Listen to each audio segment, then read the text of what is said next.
Selamat siang dan selamat datang di Universitas Bangka Belitung. Saya Bob Morrison Sigalingging, dosen program studi Sastra Inggris, Fakultas Ilmu Sosial dan Ilmu Politik, Universitas Bangka Belitung. Spesialisasi keilmuan saya adalah ilmu linguistik dengan peminatan tata bahasa Inggris dan juga ilmu penerjemahan. Di video kali ini, saya akan menjelaskan bagaimana proses pembelajaran di kelas Upper Intermediate English Grammar yang saya ampu di semester ini. Tetapi, sebelum kita menuju ke sana, terlebih dahulu akan saya jelaskan deskripsi mata kuliah, capaian pembelajaran, dan juga metode yang saya gunakan dalam pengajaran di kelas Upper Intermediate English Grammar. Berikut ini.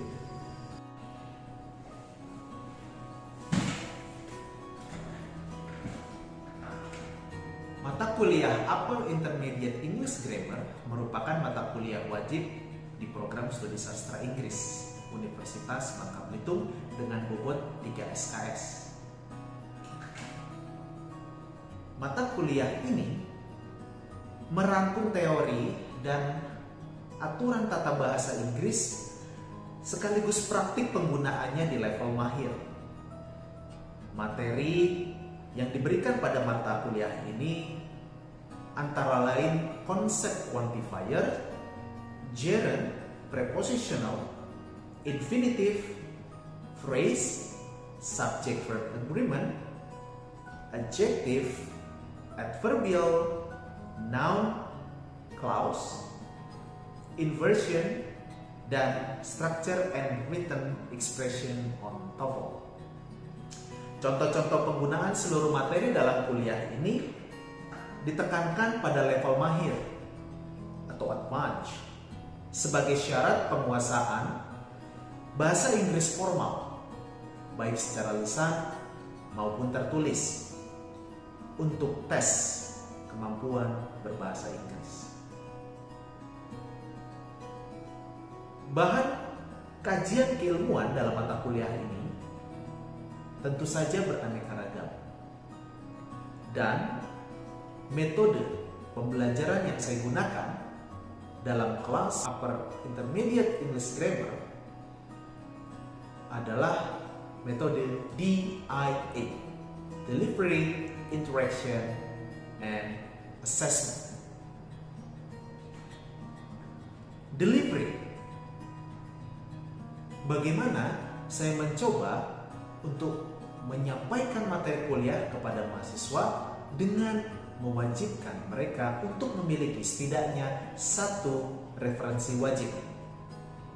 Dan di sini saya mewajibkan setiap mahasiswa yang mengambil mata kuliah di kelas Upper Intermediate English Grammar untuk memiliki buku Oxford Practice Grammar karangan George Yule edisi Advanced. Untuk referensi-referensi tambahan yang lainnya, saya juga meminta mahasiswa untuk mencari secara mandiri, baik melalui daring ataupun mengakses situs-situs yang menyediakan buku-buku tata bahasa Inggris, sehingga kekayaan referensi yang mereka miliki bisa membantu mereka dalam meningkatkan level kemampuan mereka, khususnya pada tata bahasa Inggris di level mahir. Capaian pembelajaran dari mata kuliah ini pada akhirnya mahasiswa memperoleh berbagai kemajuan dalam mengaplikasikan tata bahasa Inggris di level mahir, baik secara lisan formal maupun secara tulisan formal, dan menghasilkan nilai uji kemampuan berbahasa Inggris yang berada pada level mahir pula. Sementara itu, pada bagian interaction, saya mencoba untuk mengajak ataupun menghidupkan sesi diskusi dalam setiap materi ataupun topik yang dibawakan setiap minggunya. Tentu saja, partisipasi aktif mahasiswa menjadi poin tersendiri untuk menghidupkan interaksi pembelajaran di dalam kelas. Dan pada level assessment di awal semester, seperti biasa, saya selalu berdiskusi dengan mahasiswa untuk menentukan kontrak perkuliahan yang akan mereka jalankan selama 1 semester, khususnya di kelas Upper Intermediate English Grammar. Di dalamnya terdapat poin-poin penilaian yang saya gunakan dalam mata kuliah Upper Intermediate English Grammar ini. Penilaian sebesar 10% diperuntukkan untuk penilaian MMI atau dikenal dengan penilaian mental, moral, dan intelektual. Bobot penilaian ini disesuaikan dengan visi misi Universitas Bangka Belitung. Yang kedua, bobot sebesar 20% diperuntukkan untuk nilai-nilai tugas ataupun kuis dalam mata kuliah ini. Ujian tengah semester mengambil bobot 25% dan ujian akhir semester mengambil bobot 45% dari total keseluruhan penilaian dalam mata kuliah Upper Intermediate English Grammar. Dalam video berikutnya, saya menampilkan video pembelajaran pertemuan ke-9 yang diselenggarakan secara daring. Sesuai dengan RPS mata kuliah Upper Intermediate English Grammar, perkuliahan ini menggunakan metode video conference. Sehingga dalam video yang akan disaksikan, konteks pembelajaran berada pada minggu ke-9 dengan metode video conference secara daring dengan mengambil topik adjective clauses.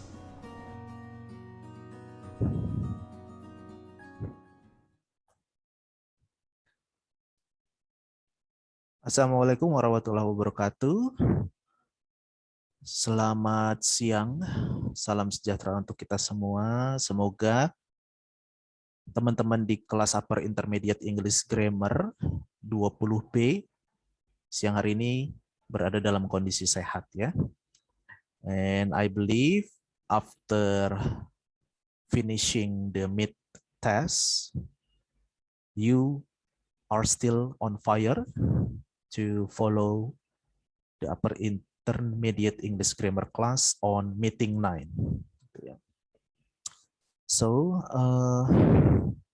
my beloved students, today we are coming into meeting 9, and the topic that will be discussed in this meeting is adjective clauses. Before the mid test, you already introduce, discuss, and also work on the exercises, focusing on phrases. Now we are continuing to the next higher level. It is clause. Ya. Apa sih bedanya clause dengan phrase? Nah, tentu saja kalau phrase itu merupakan kelompok kata. You have to remember that phrase is a group of words, but clause is a sentence, gitu ya. Jadi phrase itu kelompok kata, tetapi clause itu sudah kalimat. Nah, yang menarik adalah the sentence is not always a clause, and a clause, the sentence must be clause. the sentence must be clause, but a clause is not always a sentence, gitu ya. That's why we have dependent clause and independent clause. Nah, yang sama dengan satu kalimat itu, satu kalimat utuh itu yang mana? Independent clause. Tetapi di sisi lain ada dependent clause. Ya, kalimat tetapi kesatuan maknanya itu tidak utuh. Nah, contohnya seperti apa? Independent clause it represented by simple sentence. Umumnya, generally. I sleep. I'm going to go to the campus. Nah, itu semua independent clause. Itu semua kalimat yang utuh. Tetapi, bagaimana dengan because it's raining? Because it's raining. Nah, itu dikategorikan sebagai dependent clause. Satu kalimat yang maknanya tidak utuh. Kita punya connector because di situ, tetapi hanya sampai it's raining. The clause not explaining what happened next, gitu ya. Jadi kalau misalnya karena sekarang sedang turun hujan, berhenti tuh clause-nya. Nggak selesai. Berarti maknanya nggak utuh. Gitu ya. So what? Gitu kan. Ketika kita mendengar because it's raining, so what? Nah, nggak utuh. Gitu. Karena hari ini hujan, ya terus ada apa? Gitu. Ya. So that's why that's the difference between independent and dependent clause. Independent is the same as sentence, but dependent clauses is not the same as sentence. Ingat, makna sentence itu harus utuh. Nah, clauses itu bisa dibagi ke dalam beberapa kategori. The first one is adjective clause. The second one, adverb clause. And the third one is the noun clause. Now, in the 9 meeting, we are going to discuss more deeply about adjective clauses. Di akhir kelas, mahasiswa mampu first, memahami konsep tentang adjective clause. Second, mengaplikasikan adjective clauses dalam bahasa tulis, bahasa akademik, dan bahasa lisan. Nah, kira-kira seperti itu ya. Let me show you my screen.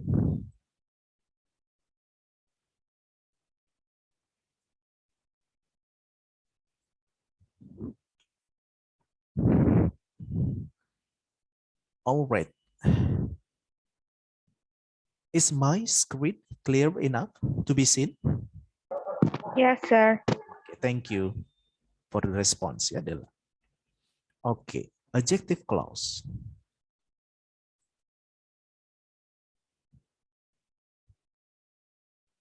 Okay. What is adjective clause?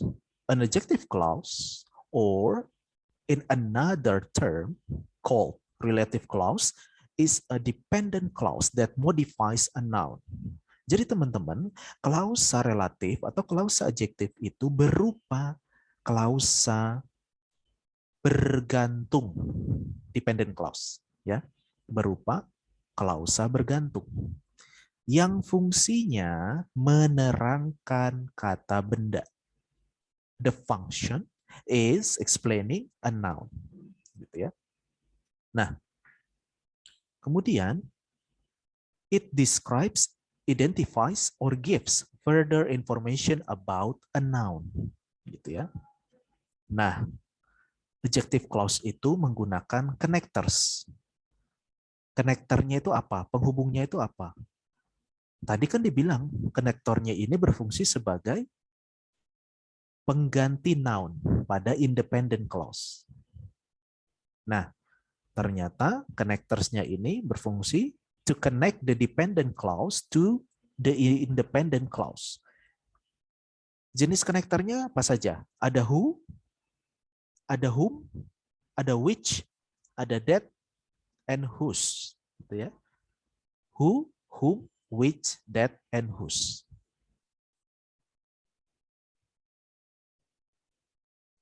Adjective clause connectors gitu ya, bisa berfungsi sebagai subjek, bisa berfungsi sebagai objek. Sekarang kita lihat adjective clause connectors yang berfungsi sebagai subjek. An adjective clause closely follows the noun it modifies. Adjective clause itu sangat dekat dengan kata benda yang akan diterangkannya, yang akan dimodifikasinya. Ya. Kita punya dua buah sentences di sini. Dan kita mencoba untuk mengawinkan mereka menjadi satu buah clause, satu buah kalimat yang utuh maknanya. Ya. Independent clause yang pertama, I thank the woman. Independent clause yang kedua, she helped me. Kita bisa menggabungkan dua buah sentences ini menjadi satu sentence dengan menggunakan adjective clause connectors. Gitu ya. Connectorsnya yang bisa kita gunakan apa? Who dan that. Sementara whom itu berfungsi sebagai objek. Ya. Sehingga hasilnya adalah the result is I thank the woman who helped me. I thank the woman who helped me. Who di sini, kawan-kawan, ini adalah adjective clause connectors yang menggantikan pronoun she pada independent clause yang kedua. Betul ya? Silakan dilihat penjelasannya di bawah. You can see the explanation below. Who is the subject of the adjective clause? Hal yang sama berlaku dengan that, gitu ya. That is the subject of the adjective clause if you use the connector to join the two sentences above with that. I thank the woman that helped me. Kira-kira seperti itu ya. Ini adalah bagian dari adjective clause connectors yang berfungsi sebagai subjek. Yang kedua, tentu saja masih berkaitan dengan adjective clause connectors yang berhubungan dengan subjek, tetapi now we are seeing the inanimate thing. Gitu ya. Jadi, connectors yang digunakan untuk menggantikan fungsi subjek dari suatu benda itu menggunakan which, gitu ya, dan juga that. Kita lihat di sini ada dua buah sentences yang kita akan coba gabung dengan menggunakan adjective clause connectors. Yang pertama, the book is mine. The second one, it's on the table. Ketika dua buah kalimat ini kita coba gabungkan menjadi satu dengan menggunakan adjective clause connectors, tetapi subjeknya bukan merupakan benda hidup, maka kita menggunakan which or that. Ya. Sehingga the result will be the book which is on the table is mine. Or the book that is on the table is mine. Ingat bahwa connector itu harus berdekatan dengan noun yang dia gantikan fungsinya. Sekali lagi, connectors harus berdekatan posisinya dengan noun yang dia gantikan fungsinya dalam satu kesatuan kalimat penggabungan tersebut. Nah, gitu ya. Small note, who is used for people, which used for things, and that used for both people and things.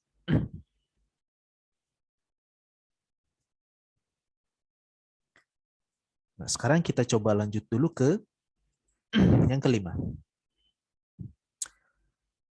Kalau tadi kita sudah membahas tentang adjective clause connectors yang digunakan sebagai subjek, nah sekarang kita melihat apa sih adjective clause connectors yang berfungsi untuk menggantikan object of the verb. Kita menggunakan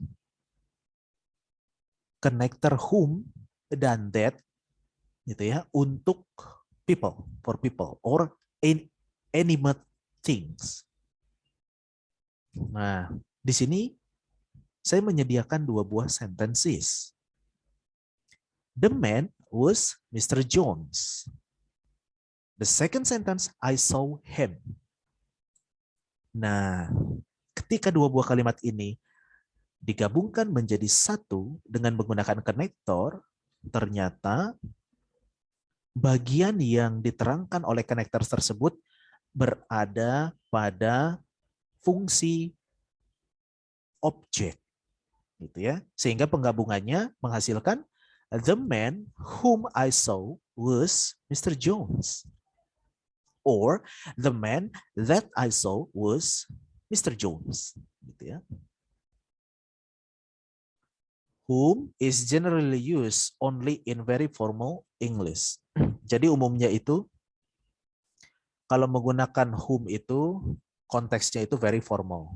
Berarti untuk general usage-nya ya, we can use that gitu ya. Notice in the examples, the adjective clause connectors are placed at the beginning of the clause. Gitu ya. Jadi connector itu selalu berada di awal dependent clause atau kalimat, gitu ya. Kita coba lihat yang lain. The movie wasn't very good. We saw it last night. How can you combine it? The movie which we saw last night wasn't very good. And the second one, the movie that we saw last night wasn't very good.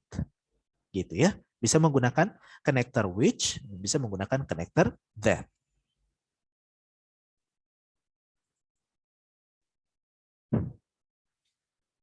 One of the challenging things in learning about adjective clauses is kita memiliki connector yang berfungsi sebagai objek preposisi. Gitu ya. Jadi ada beberapa bagian kita diperhadapkan terhadap objek yang menjadi bagian dari objek of preposition. Contohnya adalah dua buah kalimat ini. She is the woman. And the second one, I told you about her. Nah, penggabungannya bagaimana? Tentu saja, she is the woman about whom I told you. Pak, apakah ini benar? Ini benar. Karena setelah about kan her, gitu ya. Ini benar, yang A. But, gitu ya. This is not the formal one. Pak, jadi kalau berdasarkan grammar kita pakai yang mana? Kita pakai yang formal saja. Ya. Sehingga we move the preposition about, gitu ya. From the very beginning, the preposition is next to the woman. It's moved to behind, gitu ya. Sehingga menjadi she is the woman whom I told you about. Mendekatkan konektornya kepada noun-nya, kata bendanya yang dijelaskan. Itu fungsinya memindahkan preposisi ke belakang. Gitu teman-teman ya. In a very formal English, the preposition comes at the beginning of the adjective clause.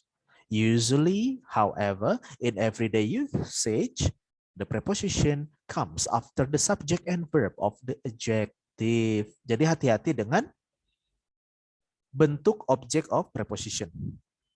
Nah, kira-kira seperti itu. Ya, penggabungannya. Oke, sampai sini mudah-mudahan all of you could understand about the adjective clause connectors, function as subject, function as object, and object of the preposition, both for animate and inanimate things. Lanjut. Nah, saya punya contoh lain di sini. The music was good. We listened to it last night. Jadi verbal listened itu diikuti preposition to. Sehingga penggabungannya the music to which we listened last night was good. Ini betul Pak? Betul. Ini formal? No. Kita lihat yang F.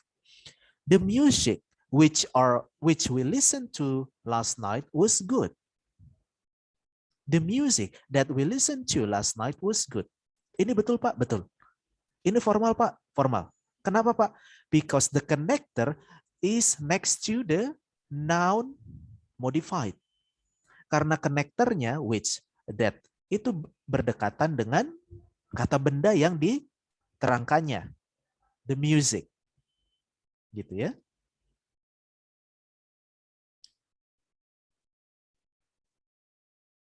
If the preposition comes at the beginning of the adjective clause, only whom or which may be used. A preposition is never immediately followed by that or who. Gitu ya. Oke, next. Bagaimana dengan whose? Whose merupakan adjective clause connectors yang menggantikan possessive adjective. Possessive adjective apa saja? Ada my, your, ada our, ada their, kemudian ada its, ada her, dan ada his. Semuanya itu nanti akan digantikan oleh whose dalam adjective clause. Whose is used to show possession. It carries the same meaning as other possessive pronouns used as adjectives. Ya, his, her, its, and their. Whose is connected to a noun. Jadi posisi whose itu memang sekali lagi harus berada dekat dengan kata benda atau noun. Ya. Example, I know the man. That's the first sentence. The second one, his bicycle was stolen. I know the man whose bicycle was stolen. Jadi whose ini menggantikan his pada kalimat kedua. Seperti itu ya.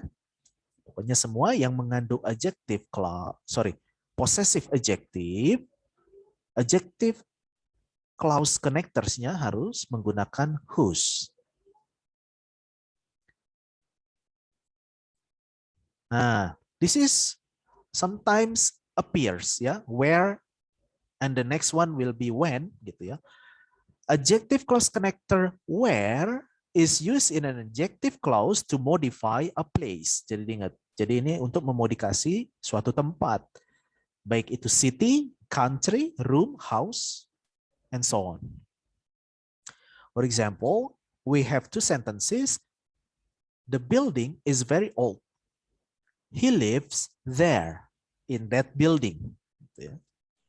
Bagaimana kita menggabungkannya menjadi satu kesatuan kalimat yang utuh? Kita gunakan adjective clause connectors where. The building where he lives is very old. The building where he lives is very old. Jadi kelihatannya kalau where itu jelaskan building.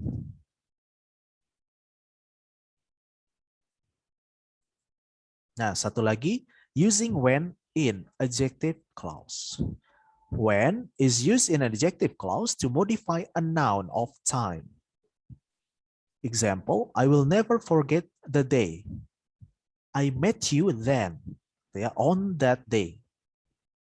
Sehingga if we want to combine these two sentences into one sentence, just use connector when. So the result will be, I'll never forget the day when I met you.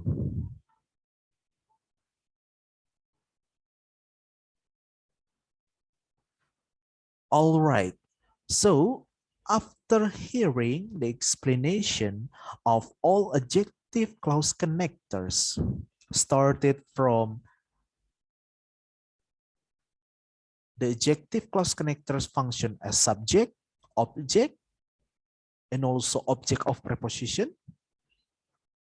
And then it's continued with possession, place, and also time. It's time for question and answer session. So from my explanation, students who wants to ask questions before we go to the exercise, you can unmute your mic. Thank you. Anybody?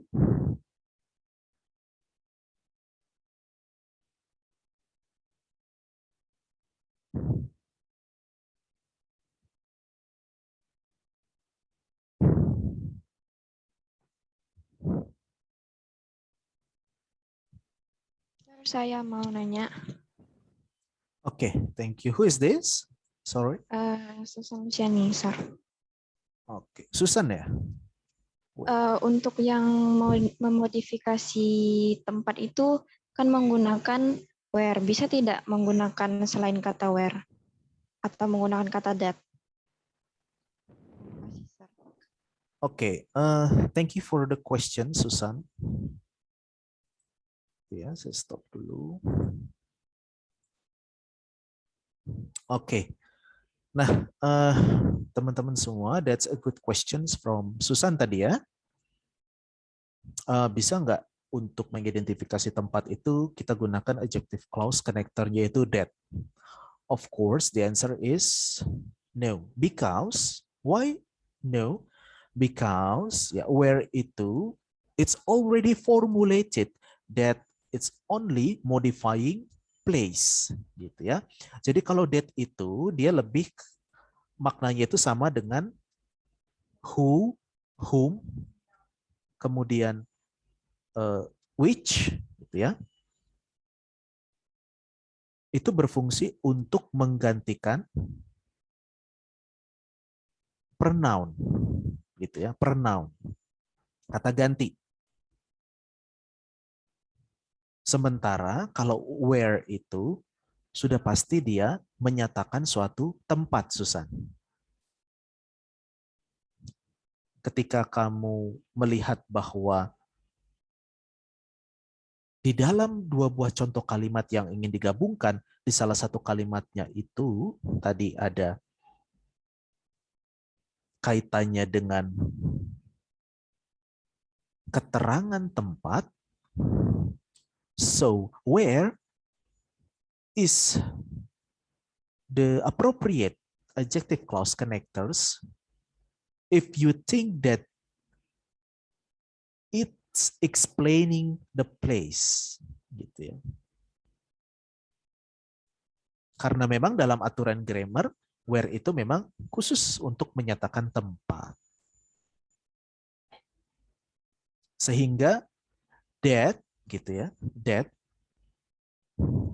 we are talking about grammar, ya okay, that in adjective clause is focusing on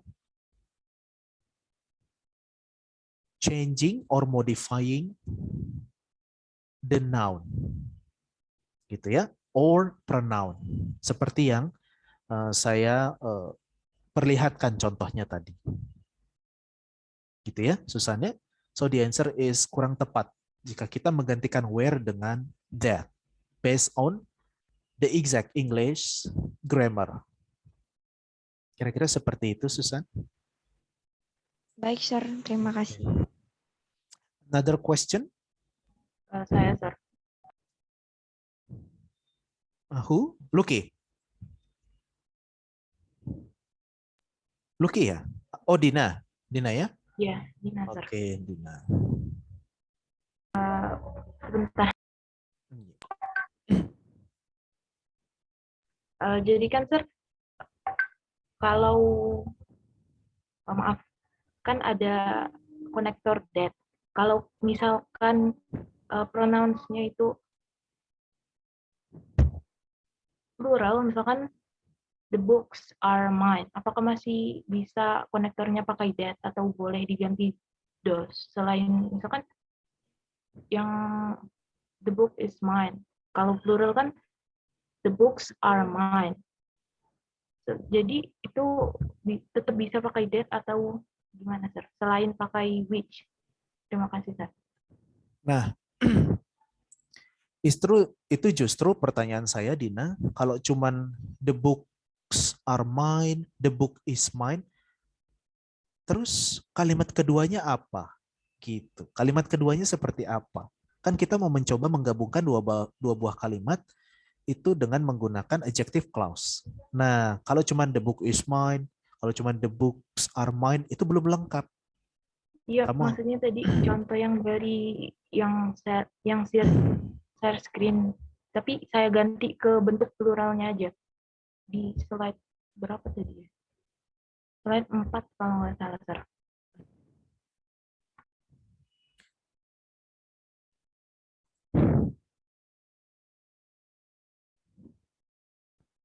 yang bagian Yang oh itu ya. ini, sir. Iya. Sorry.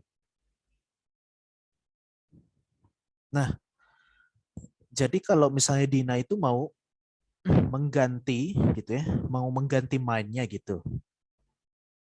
Bukan the books-nya, sir. The books-nya kan di sini singular. Kalau plural kan jadinya the books. Terus kalau which kan nggak masalah ya, sir. Cuman kalau that itu apakah bisa dipakai untuk plural?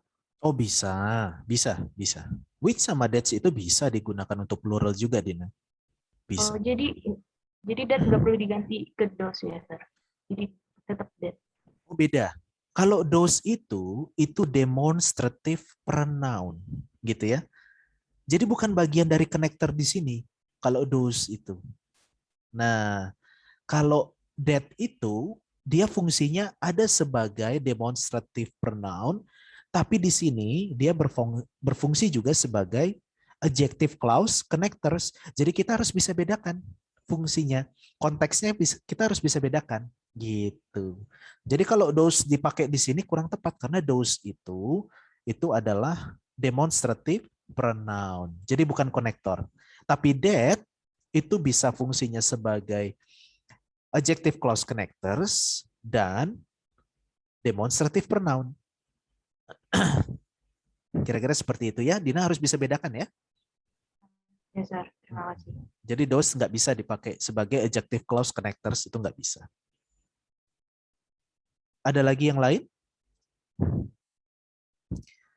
Baik, kalau tidak ada, kita akan coba untuk latihan sedikit sebelum nanti kalian lanjut untuk menyelesaikan semua exercises, gitu ya.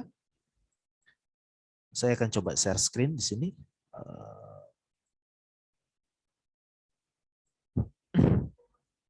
Oke. Nah, saya akan memilih 5 soal dari 18 soal yang tersedia ya. Jadi silakan buat teman-teman yang bisa menjawab, open your mic or you can unmute your microphone. Coba siapa yang bisa menjawab atau menggabungkan kalimat nomor 3.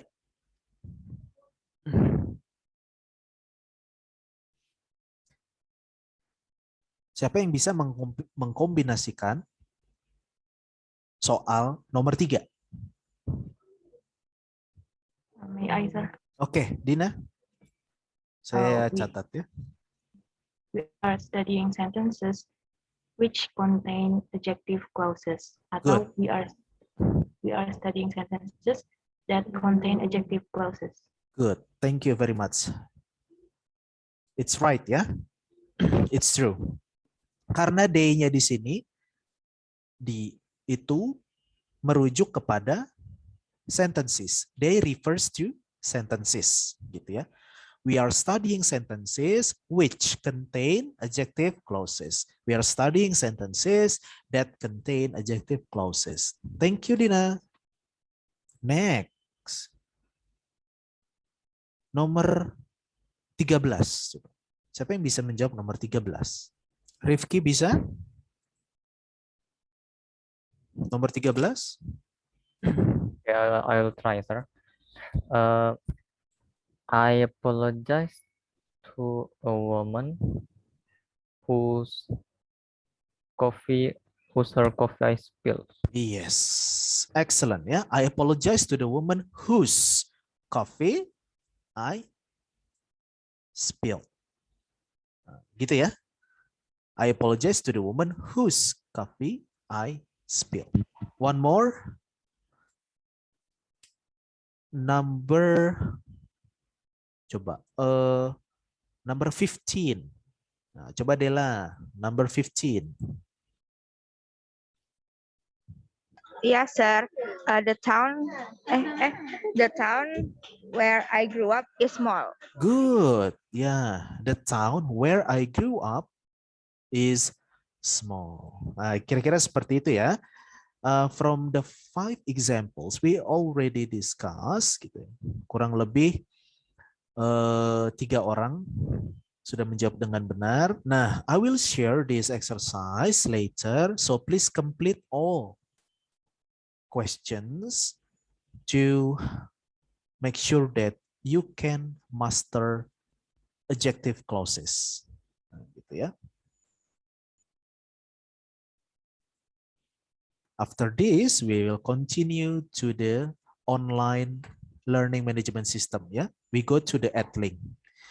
So, students, of course, in understanding adjective clauses and its connectors is not always easy, but you have to believe that mastering adjective clauses is not difficult at all.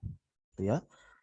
So when the function of adjective clauses is to modify noun, please pay attention carefully to the noun it modifies. Nah, kira-kira seperti itu ya. Pokoknya adjective clause connectors selalu berdekatan dengan kata benda yang diterangkannya. So I hope that after following this online meeting, you can be more familiar with the use of adjective clauses. Gitu ya. Next, we will go to the Edlink and I will share the exercise file there. All right, so thank you so much for your participation today. And the next discussion will be continue in or by doing a chatting, yeah, in our group class. Thank you for attending the meeting this afternoon, and I hope that you will be always healthy and keep the health protocol for your daily activities. Finally, thank you so much and see you in the next meeting. Assalamualaikum warahmatullahi wabarakatuh. Selamat siang, salam sehat untuk kita semua ya. Goodbye. Demikianlah video pengajaran yang sudah saya buat di kelas Upper Intermediate English Grammar. Video tersebut merupakan interaksi di minggu ke-9 pembelajaran secara daring dengan menggunakan platform Zoom Meeting. Semoga apa yang sudah disaksikan membawa manfaat dan juga bisa menjadi referensi yang berguna untuk setiap orang. Akhir kata, saya Bob Morrison Sigalengin undur diri. Sampai jumpa di kesempatan berikutnya.